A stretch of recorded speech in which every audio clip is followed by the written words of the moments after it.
এই 2-4 দিন ওর আপডেট দিতে পারিনি, তার কারণ নিজেরও কিছু দরকার ছিল, কাজকর্ম ছিল, সময় পাইনি। আর তার থেকেও বড় কথা, ওরও শরীরটা তেমন একটা ভালো ছিল না।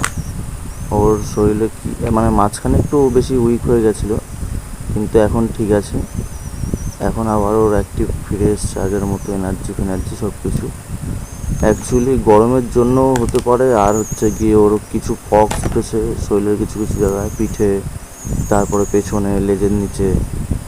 তো এই জায়গাগুলো মশার কামড়েই আই থিঙ্ক হয়েছে।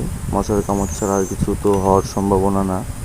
আর ওকে যে আমি গরমের মধ্যে রাখি তাও না, আমি একদম মানে খাটের পাশেই রাখি ওকে, ঘরের মধ্যেই রাখি। এখানে গরমের তেমন কোনো ব্যাপার নেই। এবার যতক্ষণ আমরা না থাকি ততক্ষণ তো আর পাখা চালানো সম্ভব না ওর জন্য, কিন্তু ঘর অবশ্যই তেমন একটা গরম থাকে না, মানে বাইরের তুলনায় যথেষ্ট ঠান্ডা থাকে, কিন্তু তবুও গরমের জন্য এটা হয়নি, এটা মশার জন্যই হয়েছে আমার যা মনে হয়। কারণ মশার এখন উৎপাত মারাত্মক, যতই যাই দিয়ে। আর এটার মধ্যে এখন ওকে ধরছে না, কারণ খাওয়াচ্ছি বলে নর্মাল ওকে রাখছি। যতদিন এটার মধ্যে ধরেছিল ততদিন কোনো অসুবিধা হয়নি, কিন্তু এখন যেহেতু বড় হচ্ছে, এখন এটার মধ্যে, এই বাক্সটার মধ্যে ওকে রাখা যাচ্ছে না। তো যার জন্য এখন মশার উৎপাত, মানে যতই ঠেকায় না কেন সে কোনো না কোনোভাবে চলেই আসে। দরজা জানলা যতই বন্ধ রাখি না কেন কোনো না কোনো দিক দিয়ে ঠিকই ঢুকে যায়। তো দেখা যাক কী করা যায়। অনেক ট্রিটমেন্ট দেখছি, আপনাদেরও কিছু যদি সাজেস্ট করার থাকে করতে পারেন, অসুবিধা নেই। তো আমিও যথেষ্ট দেখছি, অনেক ওষুধও দেখলাম, তারপরে মশা কী করে কমে সেই সব জিনিস দেখলাম। তো দেখে মোটামুটি এখন ট্রিটমেন্ট চলছে, দেখা যাক কতদূর কী হয়। মাঝখানে ওর খাওয়া দাওয়া বন্ধ হয়ে গেছিলো, একদিন মতো খায়নি বলতে ওর তো মুখে দিলেই খায়, কিন্তু ওর পেটে খাবারটাকে হজমই করতে পারেনি। তো যার জন্য আমি একটুখানি টেনশানে চলে এসেছিলাম। তো তারপর দেখলাম সেটা এমনি ঠিক হয়ে গেছে, অসুবিধা নেই। একদিন একটু এই খাবারটা একটু বেশি গাঢ় করে ফেলেছিলাম, ভেবেছিলাম বড় হচ্ছে একটু গাঢ় ডায়েট দেওয়া উচিত এখন।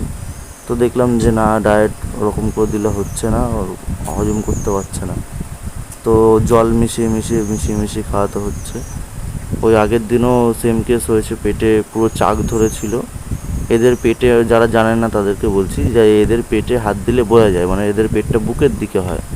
তো এদের পেটে হাত দিলে বোঝা যায় যে এদের পেটে কোনো খাবার আছে কি নেই। তো সেরকম হাত দেওয়ার যারা জানে তাদের তো আর বলার কিছুই নেই। তো পেটে হাত দিয়ে দেখেছিলাম, পরদিন সকালবেলা আমি দিনে 3-4 বার খাওয়াতাম। তো প্রথম দিন এরকম খাইয়ে রেখে দিচ্ছি, দ্বিতীয় দিন দেখছি যে পেটে খাবার হজম হয়নি, জল নেই, যার জন্য একদম শুকিয়ে খাবারটা গাঢ় হয়ে আর কি চাক বেঁধে গেছে। তো সেটাকে জল দিয়ে গুলিয়ে লাস্টে হজম করাতে হয়েছে। তো একটা দিনও না খেয়েছিল, ওই আগের দিনের খাবারটাই হজম করছিল। তো তার জন্য 2-3 দিন ভিডিও দিতে পারিনি, আমিও একটুখানি ব্যস্ত ছিলাম। তো এখন ঠিক আছে, অসুবিধা নেই, কিন্তু পক্সগুলো এখনও যায়নি।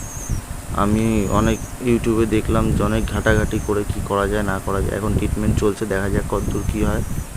ঠিকই হয়ে যাবে, অসুবিধা নেই, আগের থেকে যথেষ্ট কমেছে। কিন্তু এখন বিষয় হচ্ছে ও দিনকে দিন অনেক বড় হচ্ছে। এবারে ভাবছি ওকে একটা কোনো ডাকার সাইন হয় না, যে ডাকলে এত বুঝতে পারে ওকে ডাকা হচ্ছে, যার জন্য কোনো নাম হোক কিংবা সিটি হোক, কোনো না কোনো একটা বিষয় ওকে জানানো উচিত যে ওকে ডাকা হচ্ছে। ও যেখানে থাকুক না কেন ডাকলে যাতে রেসপন্স দেয়, এরকম একটা বিষয় নিয়ে ভাবছি। আপনার যদি কোনো নাম জানা থাকে তো সাজেস্ট করতে পারেন, ওকে কী নামে ডাকা যেতে পারে। মানে অ্যাকচুয়ালি ওকে নাম দেওয়া হচ্ছে, মোদ্দা কথা।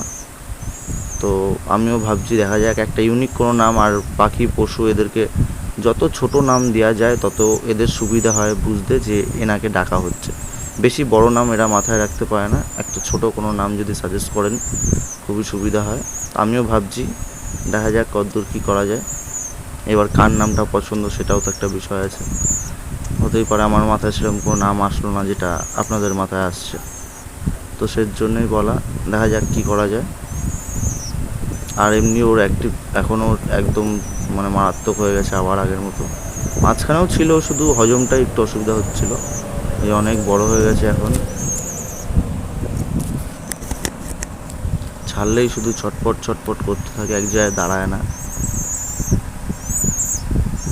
আর মোদ্দা কথা হেবি সুরসুরি লাগে যখন গায়ে এসে ওরকম করে। যার জন্য ওকে বেশিরভাগই আটকে রাখি। কিন্তু পালক যখন এখন উঠছে, পালকটা পুরোপুরি যদি কভার হয়ে যায়, তখন ওকে আমি ছেড়ে সবসময় আমার সঙ্গেই রাখবো, মানে যতক্ষণ আমি বাড়িতে থাকবো। তাহলে বন্ডিংটা আরও ভালো হবে। এবার ও ছেলে না মেয়ে সেটাও একটা প্রবলেম। আই থিঙ্ক ছেলেই হবে। তো আমাদেরকে এমন কোনো নাম ভাবতে হবে যাতে উভয় পক্ষে যায়, মানে ছেলে হলেও অসুবিধা না হয়, মেয়ে হলেও অসুবিধা না হয়। কিন্তু বেশিরভাগই ছেলে হতে পারে, তো সেই হিসাবে নাম বাজবেন।